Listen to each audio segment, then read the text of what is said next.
We've been given two equations, this blue one and the red one, and we'd like to solve this system of equations. The method that we're going to use is substitution.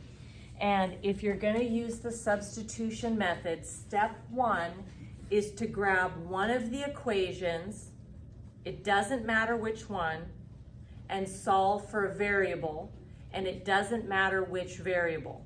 So I could grab the blue one and solve for x, or grab the blue one and solve for y, or I could grab the red one and solve for x, or grab the red one and solve for y. But often, one of the variables is easier to solve for, and in this particular one, if I wanted to get y by itself, that would be the fastest. So I'm going to grab the blue equation and get the y by itself.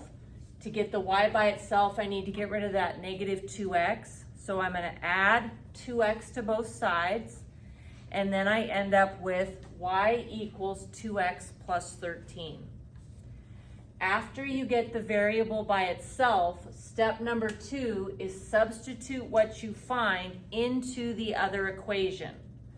So the red equation is my other equation, and I'm going to go in and replace this y with 2x plus 13. Okay, so I've made room. Everything is the same, but that y is going to turn into 2x plus 13. So I'm going to bring that over here. Okay, now I have to solve this equation. To solve, first thing I'm going to do is distribute that through. So that makes 4x plus 26. Okay, then 5x and 4x are on the same side. Those combine to make 9x. Now that I've simplified the left side by distributing and combining like terms, I can finish getting x by itself. So let's subtract over 26. And then get rid of times 9 by dividing by 9. And I end up with negative 5. Okay, we're now on the third step, which is substitute what I find in step 2 into any equation. I just wanted to be specific that if you take this and plug it into the red equation, the blue equation, or a version of the blue equation, it's going to be fine. But I think of my options, substituting it back in here, negative 5 in for x is going to be the fastest. But technically you can plug it into any of the equations. So I've grabbed the y equals 2x plus 13.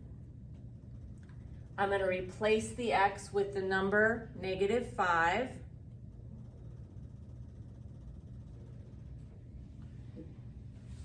Go ahead and solve that. So 2 times negative 5 is negative 10, and negative 10 plus 13, excuse me, is 3.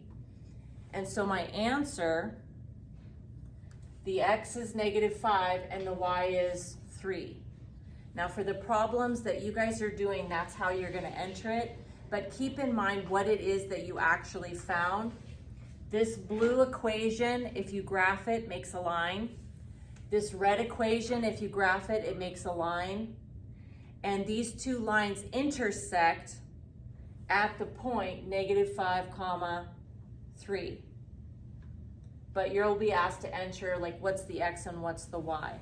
But the meaning of what you found is the intersection.